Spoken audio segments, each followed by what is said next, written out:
이 성가대는 하나도 안 틀리고 잘 해주셔서 감사합니다. 우리 하나님 말씀 사도행전 한번 그냥 이렇게 했더니 정신이 없네요. 사도행전 1장 6절로 14절 말씀 함께 보겠습니다. 하나님 말씀 사도행전 1장 6절로 14절 말씀 제가 읽겠습니다. 그들이 모였을 때에 예수께 여쭈어 이르되 주께서 이스라엘 나라를 회복하시니 이때니까 하니 이르시되 때와 시기는 아버지께서 자기의 권한에 두셨으니 너희가 알 바 아니요 오직 성령이 너희에게 임하시면 너희가 권능을 받고 예루살렘과 온 유대와 사마리아와 땅끝까지 이르러 내 증인이 되리라 하시니라. 이 말씀을 마치시고 그들이 보는데 올려져 가시니 구름이 그를 가려 보이지 않게 하더라.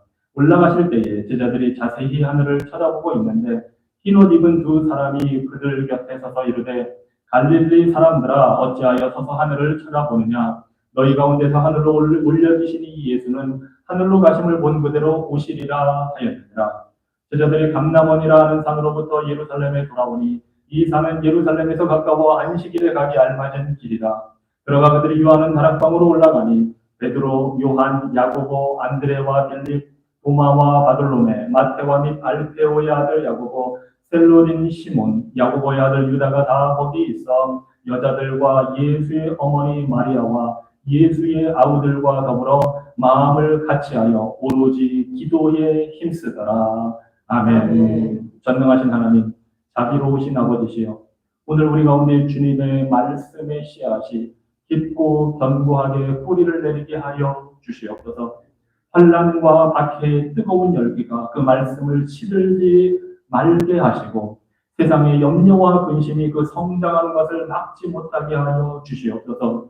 오직 좋은 밭에 뿌려진 씨앗처럼 30배, 60배, 100배의 풍성한 열매를 맺게 하시며 주님의 뜻대로 우리 삶 속에 이루어지게 하여 주시옵소서. 예수 그리스도 이름으로 기도합니다.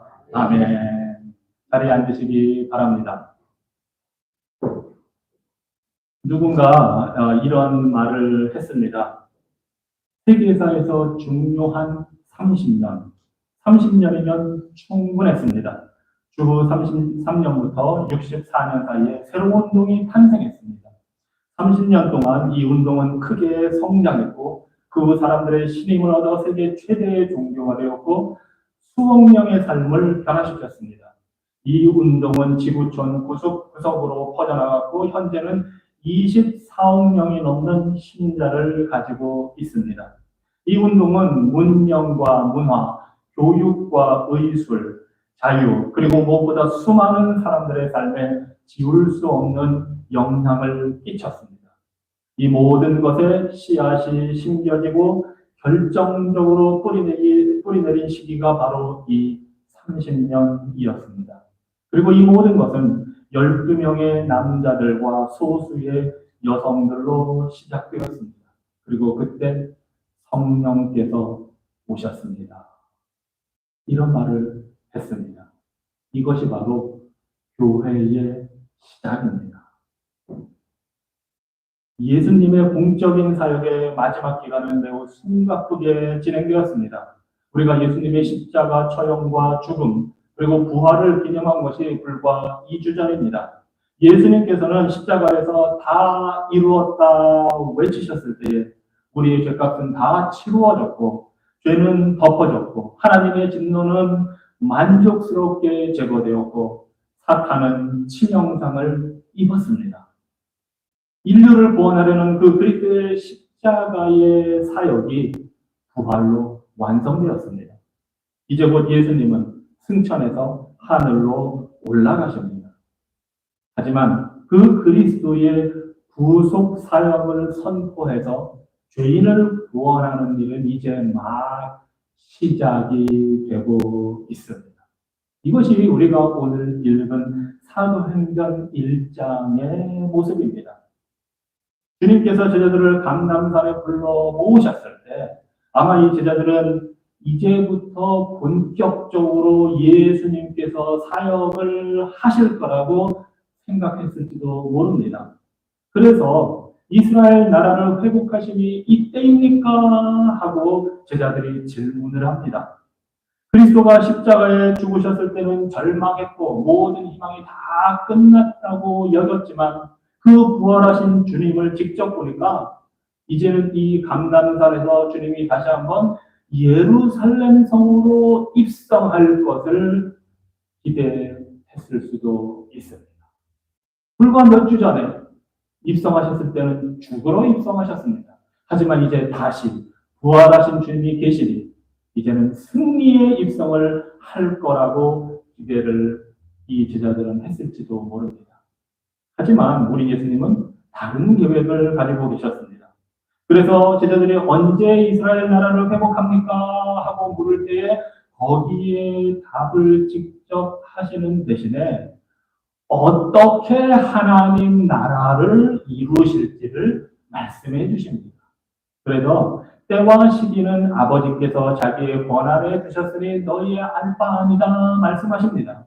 오직 성령이 너희에게 임하시면 너희가 권능을 받고 예루살렘과 온 유대와 사마리아와 땅끝까지 이르러 내 증인이 될 것이다. 대답을 해 주십니다. 언제입니까? 했지만 예수님은 어떻게 이루실지를 말씀해 주신 것입니다. 그리고 그 어떻게의 방법은 바로 예수님께서 교회를 세워서 하나님의 나라를 이루시는 것입니다.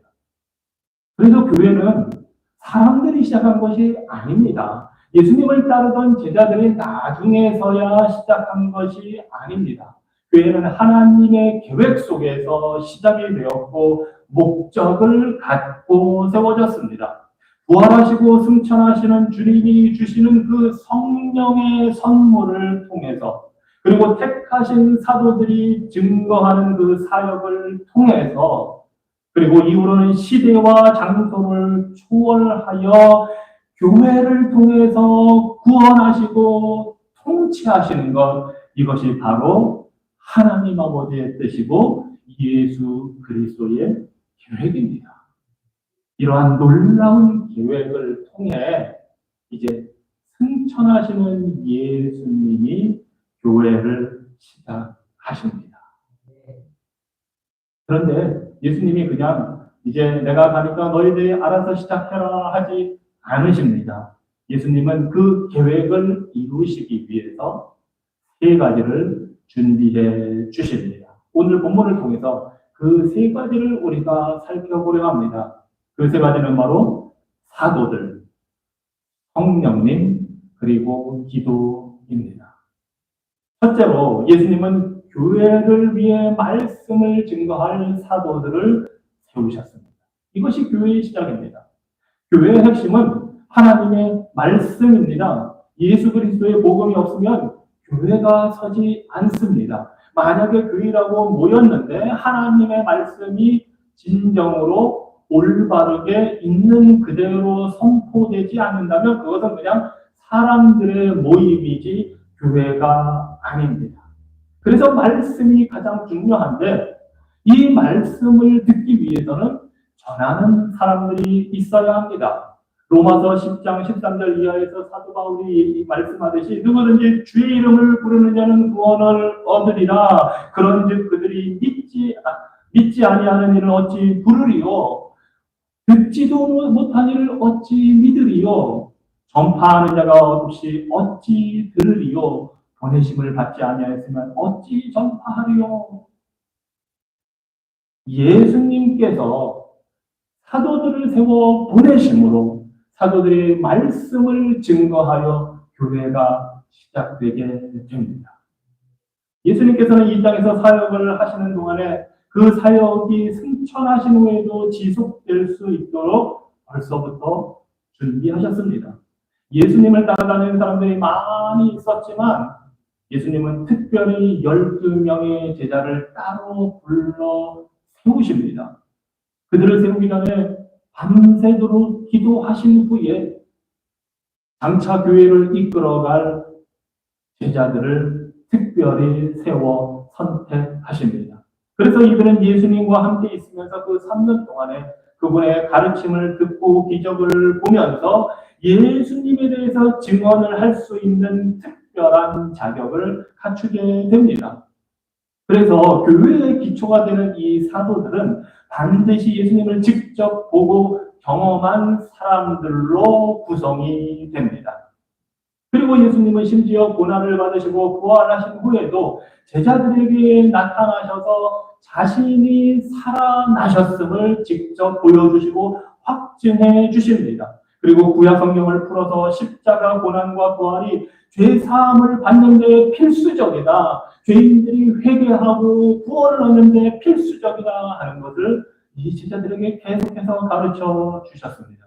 그리고 승천하시면서 이 12 제자들을 사도로 세워 주십니다. 제자는 말 그대로 배우는 자입니다.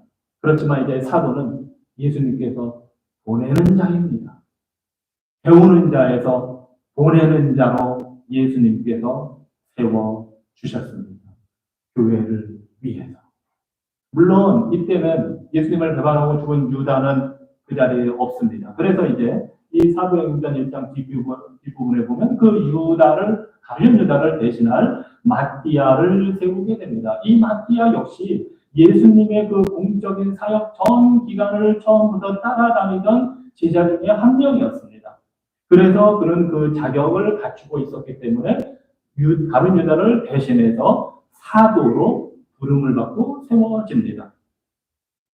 그리고 후에 주님은 또 특별히 우리가 잘 아는 바울을 사도로 세워주셔서 그를 이방인에게 파송하십니다. 이들의 공통적인 특징은 예수님의 사역 기간을 따라다니면서 배웠다는 것이고 부활하신 예수님을 만났다는 것이고 부활하신 예수님으로부터 사도로 세움을 받았다는 것입니다. 이들은 본인들이 자원하는 것이 아닙니다. 다른 사람이 추천을 해서 사도가 된 것도 아니고 위원회에서 이 사람들을 지명하는 것도 아닙니다. 예수 그리스도께서 직접 택하시고 임명하셨습니다. 주님이 교회를 세우시면서 당신을 대표해 복음을 증거할 자들을 직접 뽑아 주셨습니다. 그래서 이들은 그리스도의 증인이 되어 담대하게 복음을 전했습니다.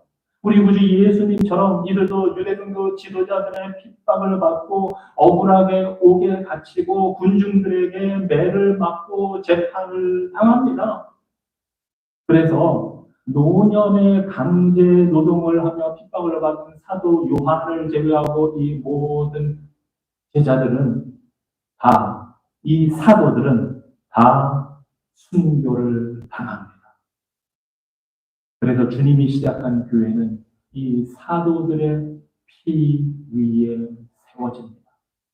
그리고 그 순교의 전통은 2000년 동안 계속돼서 교회의 역사 가운데 순간순간마다 그리스도의 신실한 증인들이 증거하다가 목숨을 바치는 희생하는 그 순교를 통해서 교회가 세워지고 복음이 증거되고 믿는 사람들이 주님 앞에 많아지게 됩니다.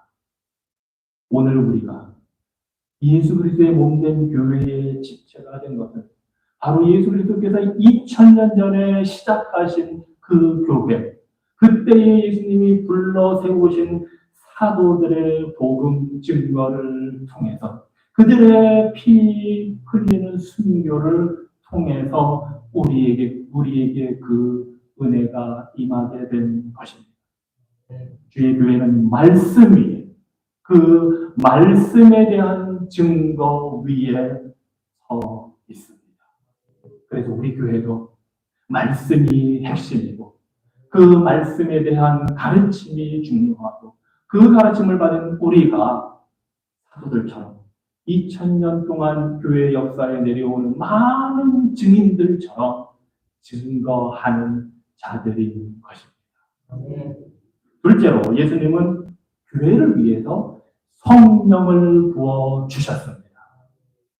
사도들이 이렇게 목숨을 바치며 담대하게 복음을 전할 수 있는 것은 인간의 힘으로 되는 것이 아닙니다. 아니 어느 누가 기꺼이 자신의 목숨을 내놓으며 그것도 숱한 박해를 받으며 그렇게 살겠습니까? 그것이 가능한 이유는 예수님께서 성령을 부어주셔서 그들이 능력을 받았기 때문입니다. 그래서 누가복음 24장 49절에서도 이렇게 우리 주님이 말씀하셨습니다. 볼지어다 내가 내 아버지께서 약속하신 것을 너희에게 보내리니 너희는 위로부터 능력으로 입혀질 때까지 이 성에 머물라 하시니라. 그 아버지께서 약속하신 것, 그 능력, 그것이 바로 오늘 본문 8절에 나온 대로 오직 성령이 너희에게 임하시면 너희가 권능을 받고 하신 그 성령의 능력입니다.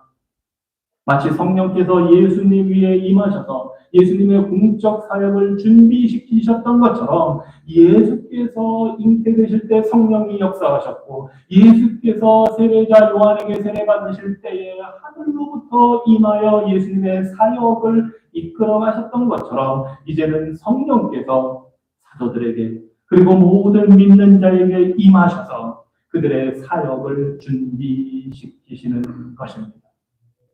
성령께서는 예수님의 죽음과 부활을 통해 이루어진 그 구원을 그들에게 적용시킬 뿐만 아니라 이 구원의 복된 소식을 세상에 선포하도록 그들에게 능력을 주십니다.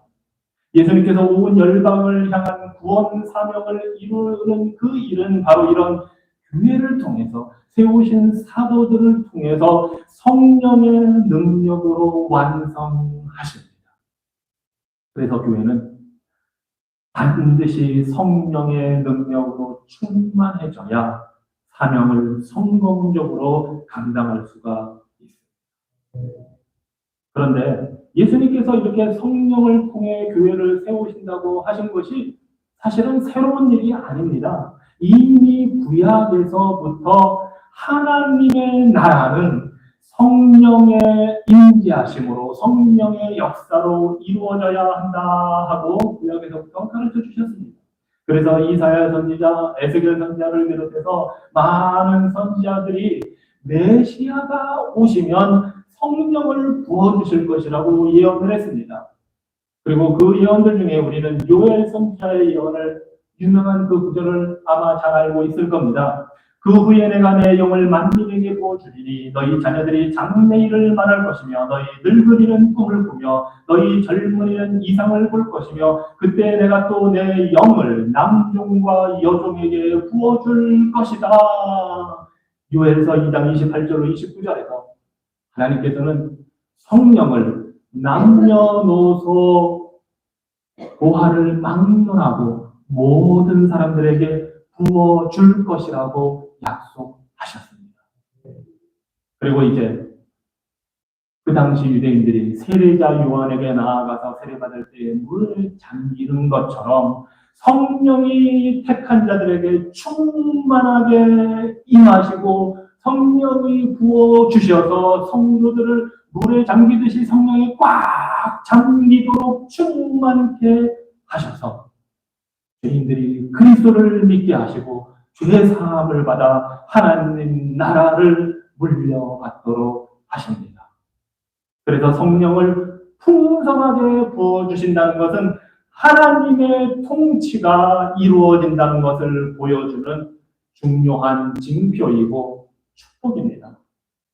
그런데 그 당시에 유대인들은 그 구약 성경을 가지고 있는데도 그 예언의 말씀을 제대로 이해하지 못했습니다. 그들은 그 성령을 부어주시겠다는 약속이 이스라엘 민족을 해방시키고 이스라엘 민족을 회복시킨다고 민족주의적으로 이해를 했습니다. 그래서 예수님 당시의 모든 유대인들은 로마 정부를 물리치고 헤롯 가문을 몰아내서 이스라엘 나라를 회복하는 것, 그것이 바로 하나님이 약속한 일이라고 믿었습니다. 사실 예수님의 제자들도 그 생각을 다 가지고 살아왔습니다. 하지만 예수님께서 교회를 통해 하나님의 나라를 이루실 때 그 하나님 나라는 더 이상 이스라엘 민족에게만 적용되는 정치적인 것, 영토에 국한된 것이 아닙니다. 유대인들만을 위해서, 유대인의 혈통만을 위해서 세우는 나라가 아니라는 것을 교회를 세워 보여주십니다. 왜냐하면 하나님 나라는 영적인 것이기 때문입니다. 예수님이 말씀하시는 하나님 나라는 교회를 통해서 성령의 역사를 통해서 영적으로 이루어지게 됩니다. 그리고 그 사실은 2000년 전이나 오늘날이나 변함이 없습니다. 하나님의 나라는 성령께서 하나님의 백성들의 삶 속에 세우시는 하나님의 통치입니다. 그것이 천국, 하늘나라, 하나님 나라의 의미입니다. 그리고 이 나라는 군대를 통해서 확장되는 것이 아니고 평화의 복음을 통해서 사도들과 성도들의 증언을 통해서 확장이 됩니다. 무력이나 정치적인 음모나 혁명적인 폭력에 의해서 이루어지는 것이 아니라 오직 성령의 사역을 통해 말씀을 통해 이루어지게 됩니다. 그래서 하나님 나라는 어떤 정치적인 이념이나 프로그램과 또는 민족과 동일시되는 것이 아닙니다. 교회는 정당이 아닙니다. 정치적인 목적을 이루기 위해서 선거철에 정치인들이 방문하거나 선거를 위해 동원되는 조직이 아닙니다. 교회는 그 모든 것을 넘어서는 영적인 하나님의 통치가 있는 곳입니다. 자칫 잘못하면 나라가 있고 교회가 있다 생각할 수 있습니다. 아닙니다. 하나님의 교회가 바로 설 때에 그 나라에도 평화의 은혜가 임하는 것입니다. 우리 기독교인들은 애국자이지만 나라를, 국가를, 정치를 하나님의 교회 위에, 하나님의 나라 위에 두지 않습니다. 하나님의 나라는 교회를 통해 이루어집니다. 교회가 성령의 역사로 진리의 복음 위에 바로 세워질 때에 정치와 경제, 사회의 변화가 일어납니다. 하나님 나라의 가치관을 세상에 반영하여 그리스도의 주권과 계획을 드러낼 때에 그 사회가 건강해지고 건전해집니다. 예수님이 사도들에게 성령을 부어주시는 또 다른 이유는 하나님 나라가 영적인 것일 뿐만 아니라 이 교회를 통해서 하나님 나라가 언어와 민족과 국가의 경계를 넘어서 확장될 것이기 때문입니다. 예수님은 제자들에게 마지막으로 승천하시기 직전에 무엇을 명령하셨냐 하면 성령이 오시기 전까지는 예루살렘을 떠나지 말라 말씀하셨습니다. 왜냐하면 교회는 예루살렘에서부터 시작될 것이기 때문입니다. 하지만 그 교회는 유대인들에게만 머물러 있지는 않을 것입니다. 사도들과 제자들은 예루살렘과 온 유대를 넘어서 그리고 유대인들이 그렇게 경멸하는 그 사마리아를 넘어서서 유대인들이 경멸하는 이방인들이 거주하는 땅 끝까지 복음을 들고 나가야 합니다. 시작은 예루살렘이지만 그 끝은 땅 끝입니다. 사실 하나님은 이스라엘을 택하기 그 전부터 그리스도의 구원의 복음이 온 인류에게 임할 것을 작정하셨습니다. 일찍이 창세기 12장에서 하나님이 아브라함을 부르실 때 하나님은 그를 통해서 땅의 모든 족속이 복을 받을 것이다 약속하셨습니다. 그래서 구약시대에는 이방 민족들이 시온에서 나오는 율법을 듣기 위해서 예루살렘에 나오는 여호와의 말씀을 듣기 위해 다 몰려오는 것을 아주 이상적인 것으로 꿈꾸고 기대했습니다. 이것이 구약에서 이해한 선교 전도였습니다. 그런데 예수님께서 오셔서 십자가에서 구속의 사역을 완성하시고 부활하신 후에 그 구약에서 이해하던 선교의 방식, 이방인들이 우리에게로 몰려와라 하던 그 방식이 변화가 됩니다. 예수님은 사도들과 제자들이 예루살렘에 가만히 앉아서 이방인들이 오는 것을 기다릴 것이 아니라 성령의 능력을 받아서 열방을 향해 나가라 말씀하십니다. 주님은 이방인들이 찾아오는 것을 기다리지 않으시고 사도들을 내보내십니다. 이방 나라에 직접 가서 복음을 통해 교회를 세우십니다. 이것이 우리 주님의 은혜이고 사랑입니다. 유대인뿐만 아니라 이방인을 향한 사랑입니다. 그래서 그 복음이 이방을 향해 땅끝까지 나아갔기 때문에 모든 나라에게, 모든 민족에게, 모든 종족에게 말씀이 전해진 것입니다. 그래서 사도행전 1장 8절 이 말씀 그대로 오직 성령이 너희에게 임하시면 너희가 권능을 받고 예루살렘과 온 유대와 사마리아와 땅까지 이르러 내 증인이 되리라 하신 말씀대로 사도행전을 보면 1장부터 7장까지는 사도들이 예루살렘에서 복음을 전합니다. 그러다가 박해가 닥치면서 사람들이 흩어지면서 8장부터 12장에 보면 이제는 사마리아로 넘어가고 이스라엘 전 지역으로 사도들이 흩어져 나가게 됩니다. 그리고 13장 이후에 보면 이제 그 이스라엘 경계를 넘어서 사도 바울을 필두로 이방 나라를 향하여 나아갑니다. 소아시아, 터키, 오늘날의 유럽, 그리스를 통해서 이탈리아로 갑니다. 사도 바울의 선교의 최종 목적지는 바로 오늘날의 스페인이었습니다. 그 세계가 그 당시 사람들이 알고 있는 세상의 끝이었기 때문에 스페인이라고 생각을 했습니다. 동쪽으로는 인도, 중국 국경에 이르기까지 사도들이 곳곳으로 퍼져 나갔습니다. 그리고 복음이 가는 곳마다 교회가 세워지고 그러면 그 세워진 교회에서 또 증인들을 파송합니다. 그래서 이방인들이 세웠던 그 안디옥 교회에서는 바울과 바나바를 이제 선교사로 또 파송을 합니다.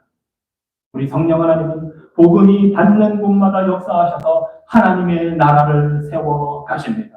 그렇게 예루살렘에서 시작된 교회가 아시아로 유럽으로 퍼져나갔고 영국과 미국을 통해 한국에도 복음이 들어와 교회가 세워졌습니다.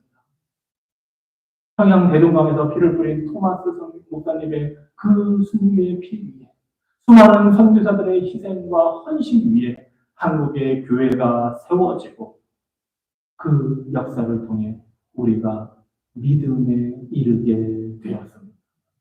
그래서 우리 교회가 바로 여러분들이 2000년 전에 예수 그리스도께서 시작하신 그 교회의 사역의 증인이고 복음의 증거이고 그리스도가 보내신 성령의 열매들인 것입니다. 그리고 우리가 사는 이 미국에서 보듯이 그리스도는 인종과 민족과 신분과 언어와 성별을 넘어서는 국제적인 공동체 교회를 만들어 내십니다. 이곳에서만 해도 오해는 히스패닉 교회가 있습니다.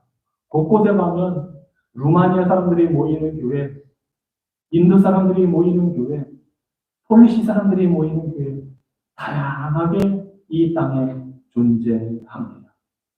그리고 마지막 날 하나님 나라가 완성이 될 때 수많은 구원받은 사람들이 모든 민족과 족속과 백성과 언어에서 다 모여들어서 우리 구원의 하나님 그리고 예수 그리스도를 경배하게 되는 것입니다. 네. 주님은 반드시 다시 오십니다. 승천하신 주님은 이제 재림하실 것입니다. 교회를 통해 복음을 땅끝까지 전하신 그 예수님은 이 세상을 심판하러 오실 것입니다. 2000년 전에는 우리를 구원하러 오셨지만 이제 다시 오실 때에는 심판하러 오십니다. 그때는 하나님의 나라가 완전하고 완벽하게 나타나게 될 것이고 모든 무릎이 예수의 이름 앞에 꿇고 모든 혀가 예수 그리스도를 주라 시인하게 될 것입니다. 그때 주님은 공중권세 잡은 마귀와 악한 영들과 예수님을 거부한 그 악인들을 영원한 지옥 불못에 던져 넣으실 것이고 믿음으로 끝까지 충성한 의인들은 천국으로 이끌어 드리실 것입니다. 그리고 만물을 회복하여 하나님 아버지께 드리면 하나님께서는 이 세상에 존재하던 모든 것을 불태워 심판하시고 새 하늘과 새 땅을 만드실 것입니다. 그때 우리는 신랑 되신 예수님과 연합하여 성부 하나님의 그 영광스러운 보좌 앞에서 성령 하나님의 교통하심으로 지극한 복을 누리며 영원토록 하나님을 찬양하고 즐거워하며 행복하게 살게 됩니다. 이 모든 것이 주님이 세우신 사도들에게 부어주시는 성령을 통해 교회를 세워 이루십니다. 마지막으로 예수님이 교회를 위해서 준비하신 은혜의 수단이 있습니다. 바로 기도입니다. 예수님은 교회를 기도로 준비하게 하셨습니다.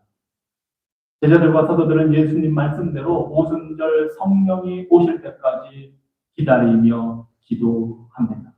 누가복음은 주께서 승천하신 후에 그들이 하나님을 찬송했다고 합니다. 그리고 우리가 오늘 읽은 사도행전 1장에서는 그들이 다락방에 모여 마음을 같이하여 오로지 기도에 힘썼다 합니다. 이 제자들의 기도에는 두 가지 특징이 있습니다. 바로 끈기 있게 그리고 한 마음으로 기도했다는 것입니다. 다른 유다를 제외한 이 11명의 제자, 예수님을 따르던 여인들, 후에 사도로 뽑힐 마띠아를 포함해서 심지어 예수님의 어머니 마리아와 예수님의 동생들까지 120명이 모여서 기도합니다. 그들의 기도는 마음을 같이 한 기도였습니다. 이것이 바로 예수님이 시작한 교회의 모습입니다. 사도행전에 나타나는 교회는 이 사도행전 전체를 통해서 마음을 같이하여 기도하고 마음을 같이하여 중요한 일들을 결정을 합니다. 그래서 다락방에 모인 120명은 한 마음으로 예수님의 말씀을 의지해서 성령의 임재를 간구했습니다. 뿐만 아니라 끈질기게 기도했습니다. 누가는 그 모습을 오로지 기도에 힘썼다 합니다. 기도에 전념했다는 것입니다. 이러한 전념하는 모습이 또 사도행전에 나타난 교회의 모습입니다. 예수님을 믿은 사람들, 회개하고 돌아온 사람들은 사도의 가르침에 전념합니다. 사도들은 기도와 말씀 전파에 전념합니다. 그래서 주님의 교회는 예수님의 명령과 약속을 믿고 한 마음으로 끈기 있게 기도하면서 시작이 되었습니다. 참으로 놀라운 일입니다. 하나님은 우리를 구원하기 위해서 예수 그리스도를 이 땅에 보내주셨습니다. 예수님이 우리를 구원하기 위한 구속에 필요한 모든 것을 다 이루셨습니다. 그리스도가 이루신 그 사역을 성령님이 오셔서 이제 우리에게 다 적용해 주십니다. 성령님이 오셔서 거듭나게 하시고 복음을 믿고 회개하여 하나님의 자녀가 되게 하는 것, 이 모든 것이 삼위 하나님이 다 하시는 일입니다. 그런데 바로 이러한 구원의 역사를 그 삼위 하나님은 교회를 세워 진행을 하십니다. 사도들을 세워서 그리스도의 복음을 전하게 하시고 신약의 말씀을 기록하게 하셨습니다. 기도라는 이 수단을 통해서 일을 하십니다. 성령을 보내겠다고 약속하시고 그 성령을 받기를 구하라 말씀하십니다. 그리고 교회가 기도할 때에 들으시고 역사를 하십니다. 아니 우리 하나님이 모든 것을 다 직접 하실 수도 있는데 교회를 세워서 이 부족하고 불완전한 우리들을 세워서 심지어 우리에게 기도하라 말씀하시고 그 기도를 들으시고 일을 하시는 것입니다. 이것이 이 교회를 세우신 하나님의 뜻입니다. 하나님은 우리를 구원하실 뿐만 아니라 하나님의 구원 사역에 동참하게 하십니다. 구원은 전적으로 하나님의 주권적인 은혜의 역사이지만 우리를 통해 이루십니다. 그래서 처음부터 교회는 하나님의 나라를 이루는 선교의 통로이고 아브라함에게 약속하신 대로 온 열방에게 복을 주시는 수단입니다. 이제 예수님께서는 하늘에 계시고 더 이상 육체적으로는 이 땅에 계시지 않지만 여전히 우리와 함께 계십니다. 부활 승천하신 주님께서는 이제 그의 백성들을 몸된 교회로 부르시고 친히 다스리고 계십니다. 성령은 예수님의 영이시기도 합니다. 예수님과 아버지가 보내주시는 영이십니다. 그 성령이 오셔서 교회가 시작이 되었고 이제 장차 예수님이 오시면 하나님의 나라가 완성이 될 것입니다. 그리고 그때까지 주님은 교회를 통해 일하십니다. 지금도 하나님은 교회를 세우고 계십니다. 그 PCA 미국 장로교단 통계를 보면 미국에 있는 이 중서부 지역이 전 세계에서 인구당 복음화가 제일 이루어지지 않은 그런 지역에 해당합니다. 당연히 무슬림 국가나 공산권 국가를 제외하고 나면 이 미국 중서부가 전 세계에서 상위 10위 안에 들어갈 정도로 복음화가 이루어지지 않은 지역입니다. 그래서 제가 살던 인디애나 지역에는 약 30년 전에는 개혁주의 교회들이 얼마 없었습니다. 거의 없다시피 했습니다. 그래서 그 PCA 미국 장로교단에서 목사님을 파송해서 인디애나 지역에 교회 개척을 시작했습니다. 그리고 그 30년 동안에 그 충실한 복음 증거의 사역을 통해서 이제는 PCA에 속한 개혁 교회들이 10개 이상으로 늘어났습니다. 그리고 신학교가 없는 그 지역에 작은 신학교가 생겨났습니다.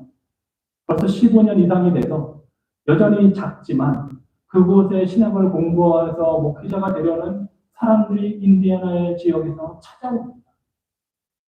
요즘에는 신학교가 문을 닫는다는 소리도 들리지만 그곳에서는 신학교가 세워지고 복음을 전할 일꾼들을 훈련하고 있습니다. 그리고 인디애나의 그 많은 시골에 수많은 작은 교회들이 교단을 넘어서서 신실하게 복음을 증거하고 살아가고 있습니다. 그들을 통해서 믿는 자들이 늘어나고 있습니다. 약 230명 모이는 어느 교회가 있었습니다. 그 교회는 주중에 20개 이상의 성경 공부를 진행합니다. 그리고 약 80%의 교인들이 성경 공부에 참여합니다. 구역 모임도 한 달에 2번씩 합니다. 새벽 기도만 없지 미국 교회인데 우리 한인교회보다 훨씬 많이 모입니다. 그 교회의 올해 성장의 목표가 무엇이냐면 성경 공부에 참여하는 80%에서 90%로 성장하는 게 목표입니다. 말하자면 모든 교인들이 성경 공부에 참여하고 구역 모임에 참여하고 기도 체인을 통해서 중보기도 팀을 통해서 기도하고 그런 역사가 일어납니다. 그 교회가 거의 2배로 성장을 합니다. 놀라운 역사가 지금도 일어나고 있습니다. 어느 교회는 아이들이 별로 없었는데 이제는 그 교회에 성인과 어린아이들의 비율이 1:1입니다. 어른이 100명인데 아이들이 100명입니다. 그 정도로 교회들이 지금도 세워지고 하나님의 역사가 나타나고 있습니다. 인디애나에 있을 때는 작은 데다 보니까 조그만 기독교 사립학교들이 여러 곳에 있습니다. 규모가 아주 작습니다. 그런데 그곳에 자녀들을 보냅니다.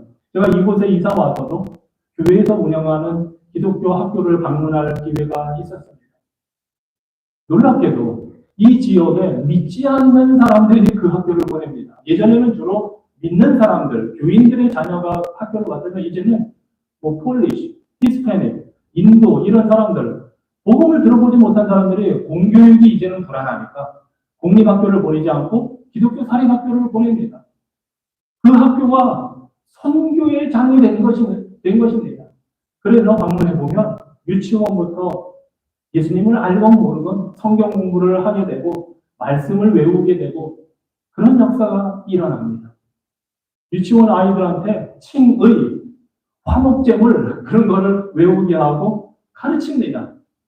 righteousness, justification, propitiation 어른들도 발음하기 힘든 단어들을 조그만 아이들이 배우고 있습니다.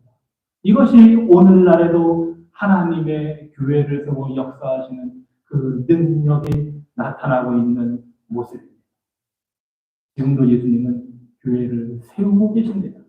그리스도의 이름의 권위 아래로 나와서 죄 사함을 받고 그분의 능력을 믿는 이들이 있는 곳마다 교회를 세우십니다. 우리의 사역과 기도를 통해서 하나님의 나라를 이곳에도 시카고 지역에도 하나님은 이루어 가십니다. 그러니 사랑하는 성도 여러분, 한 마음으로 기도에 전념합시다. 말씀을 의지하며 성령 충만함을 간구합시다. 그리고 순종합시다. 기도하겠습니다. 교회를 세우시는 하나님, 교회를 세워 구원을 이루시는 하나님, 예수 그리스도의 그 복음의 권위 아래 우리를 불러주시고 성령의 임재하심과 통치하심과 충만케 역사하심으로 교회를 세워주시고 우리를 불러주시니 감사합니다. 이 귀한 교회의 사역으로 우리를 불러 세우셨으니 우리도 하나님의 역사하심 계획을 따라 성령의 충만함을 받아 기도에 전념하며 복음을 증거하는 증인 되게 하여 주시옵소서. 예수님 이름으로 기도합니다. 아멘. 이 시간 227장 함께 찬양합니다.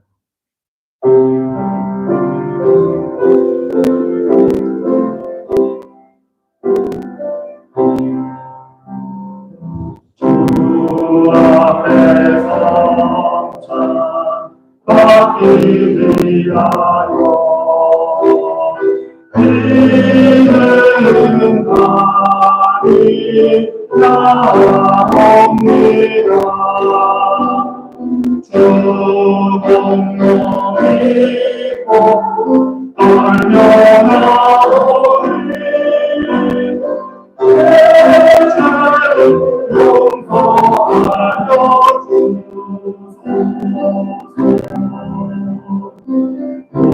고유한 주의 음성 듣고서 죄인은 와서 주님 얻으라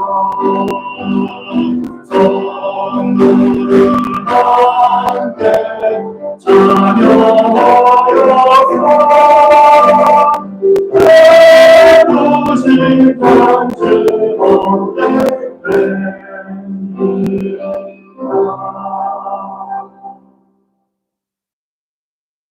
이 성찬의 자리는 우리 주님께서 6월절 만찬을 제자들과 마지막으로 나누시면서 세우신 새 언약의 자리입니다. 교회를 세우시고 우리 예수님은 제자들이 모여 하나님을 예배하고 기도할 뿐만 아니라 함께 음식을 나누며 성찬을 거행하도록 하셨습니다. 사실 부활하신 후에 엠마오로 가던 그 두 제자에게 나타나신 예수님이 말씀을 풀어 다 설명하실 때까지는 그들의 눈이 열리지 않았습니다. 하지만 그들이 예수님과 함께 식사 자리에서 예수님께서 축사하시고 떼어주시는 그 떡을 받으면서 예수님과의 교제의 자리에서 눈이 열려 예수님을 바라보는 은혜를 받게 됩니다.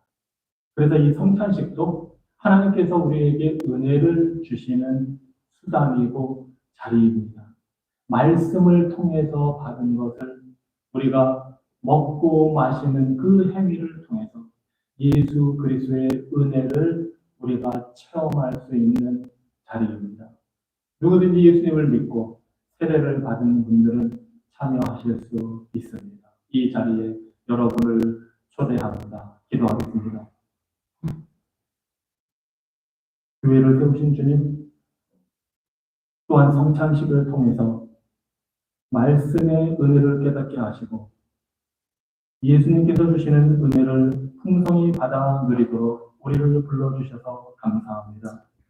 주님, 주님의 십자가 죽음과 그 피 흘리신 것을 우리가 성찬식을 통해서 기념하고 기억하고 동참합니다. 부활하신 주님이 떼어주시는 떡과 나눠주시는 잔을 우리가 받을 때에 우리에게 큰 은혜를 허락하여 주셔서 부활의 소망을 통해 주시는 생명의 기쁨을 누리게 하여 주시옵소서. 우리의 생각과 마음을, 우리의 자세와 태도를 주장하셔서 떡과 잔을 받기에 합당하게 하여 주시옵소서. 예수 그리스도 이름으로 기도합니다. 아멘.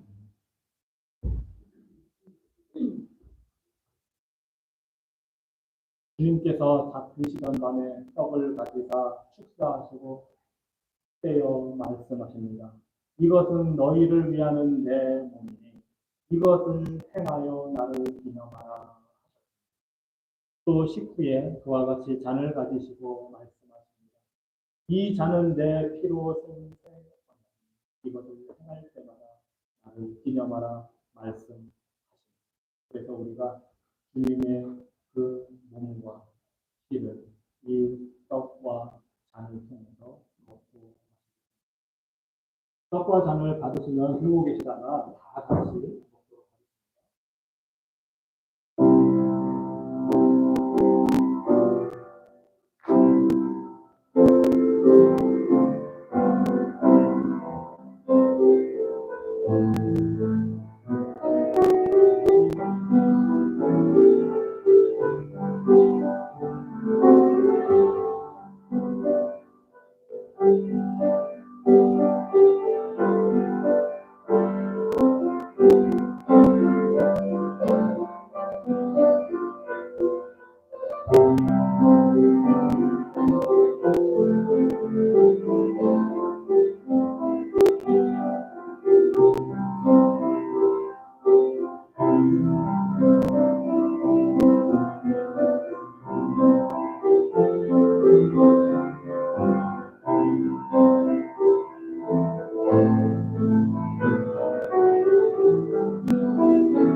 다 드셨으면 떡을 함께 나눕니다. 그리스도의 몸입니다. 함께 먹겠습니다.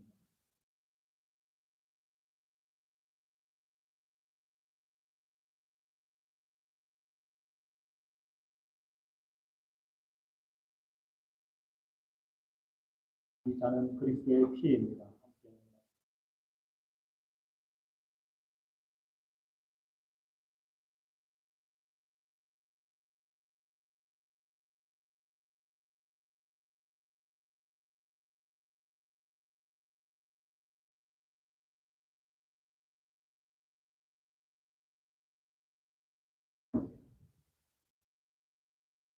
자리에서 일어나셔서 80장 찬송과 함께 찬양합니다.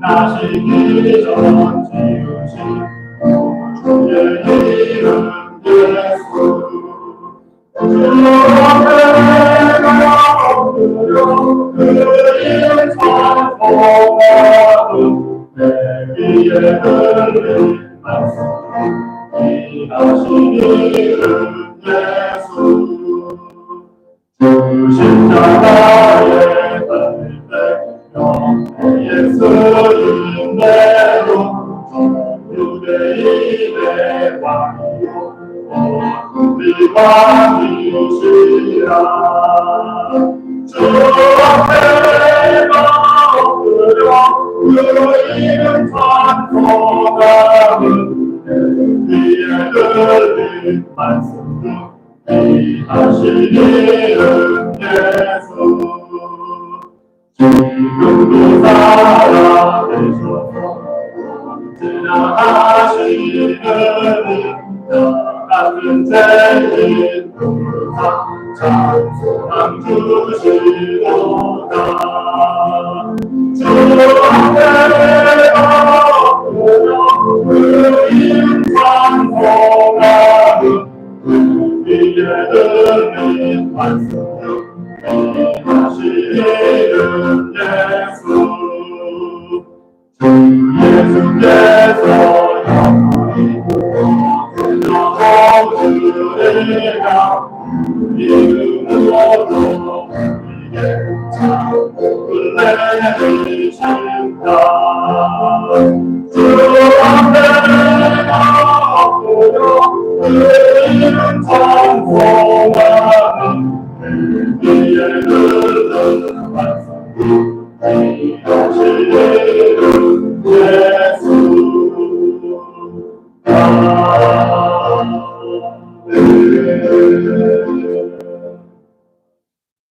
지금도 계시고 전에도 계셨으며 장차 오실 분이시며 신실한 증인으로서 죽은 자들 가운데서 먼저 나시고 땅의 왕들을 다스리시는 예수 그리스도의 은혜와 영원한 언약의 피로 양들의 위대한 목자이신 우리 주 예수 그리스도를 죽은 자 가운데서 다시 살리신 하나님 아버지의 무한하신 사랑과 우리로 하여금 하나님이 기뻐하시는 자녀 되도록 모든 선한 일에 온전케 하시는 성령 하나님의 능력과 교통하심이 부활의 능력으로 세우신 교회의 성도로 부름을 받은 주의 백성들과 교회와 가정 위에 이제로부터 영원토록 함께 있을지어다.